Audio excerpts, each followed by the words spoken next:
Captain Ron Johnson of the Missouri Highway Patrol took over for the Ferguson Police Department in dealing with the protests in Ferguson, Missouri. So if you remember, earlier this week, an officer shot an unarmed 18-year-old black kid named Michael Brown, and he had his hands up in the air when he was gunned down, and the city has been on edge ever since. And the past few days, there were militarized police using rubber bullets, noise weapons, tear gas, I mean, you name it. All the things that you'd see in Egypt, for example, right? And apparently the governor of Missouri, to his credit, Jay Nixon, a Democrat, said, yeah, no, let's not have these Ferguson police continue to stay in control of the situation because they're just escalating it and making it worse and doing all the wrong things. They arrested reporters, and the list goes on and on of all the different abuses they had.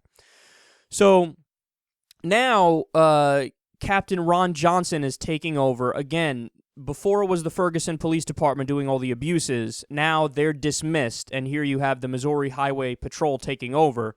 And let's listen to Captain Ron Johnson, who's taking over now, give his philosophy behind being an officer. Tonight is my first night, and I'm going to be here for the duration to make sure that everything's as peaceful as it can possibly be. Yeah. And we're working as a team. You know, we've got a lot of resources. We're bringing resources together, law enforcement resources together with the same message that we want to bring peace and tranquility to this community. And what sort of, how did you guys get out here? How was it organized that you guys would be sort of out here amongst the crowd tonight? We decided to do it ourselves.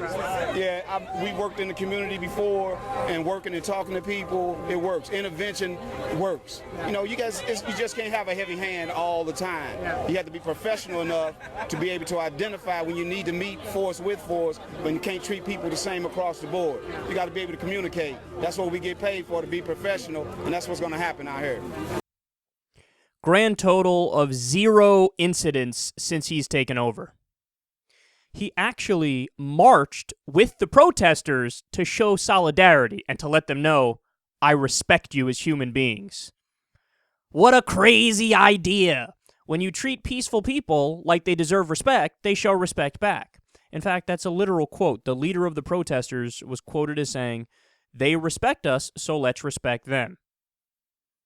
But the fucking morons yesterday and the day before with the rubber bullets and the tear gas and the noise machines and arresting reporters for no goddamn reason, they think, oh, we're law and order, we're going to take care of this, we're going to show them who's boss, and we're going to get establish law and order the hard-handed way. And what happened? It just made it worse. It just made the situation worse. They escalated it. It's totally counterproductive in every way, shape, and form. There was another protester who was quoted as saying, this is the first night I feel safe. And they also, some reporters spoke to another officer who was standing around mingling with the protesters, just having a casual conversation. And as you're watching this, you're going, oh, that's right. This is what police are supposed to do. Remember that thing it says on the side of their cars? To protect and serve? Yes, serve. That means you. If you're peacefully protesting because an unarmed 18-year-old got killed with his hands in the air, okay, they should be there to protect and serve you, not shoot you with rubber bullets and use tear gas and do all that other crazy stuff that was, honestly, in all seriousness, blatantly violating the Constitution in many respects because you're violating their First Amendment right to peacefully assemble and right to protest and right to freedom of speech. So, got to give credit to the governor, Jay Nixon. Got to give all the credit in the world to Captain Ron Johnson and everybody else who stepped in, and they're actually doing effective police work. Bottom line, man, in my mind, the debate is over. The conversation is over, okay? It's proven. It's proven. When you treat people with respect and you police in the way that's the old school mindset of build relationships, it works better than if you go in there with militarized gear and you act like you're in Fallujah,